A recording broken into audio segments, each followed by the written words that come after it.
হ্যাঁ মাহিদ, মাহিদ কান্না করতেছে কেন? তুমি চলে যাচ্ছ বলে? তুমি কোথায় যাচ্ছ? তুমি কি আনবে? কার জন্যে? আর তোমার কি সুন্দর জুতা, দেখি দেখি জুতাগুলো দেখি দেখি। এভাবে এবার রাখো, নিচের দিকে রাখো। খুব সুন্দর হয়েছে। এই জুতাগুলো কে কিনে দিয়েছে তোমাকে? বিলাল চাচুকে একটা থ্যাংক ইউ দাও।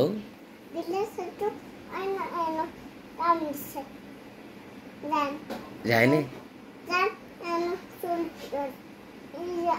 আচ্ছা, বিলাল চাচুকে তাহলে একটা থ্যাংক ইউ দাও। তোমার কি সুন্দর, এই যে কি সুন্দর জুতা এনেছে সিঙ্গাপুর থেকে। তুমি ধন্যবাদ বলো, বলো যে আচ্ছা বিলাল চাচুকে একটা ধন্যবাদ দিবে না? বলো যে থ্যাংক ইউ। আবার আসবে? আচ্ছা আচ্ছা, তুমি বলো থ্যাংক ইউ বলে দাও। Thank you. মাহিদ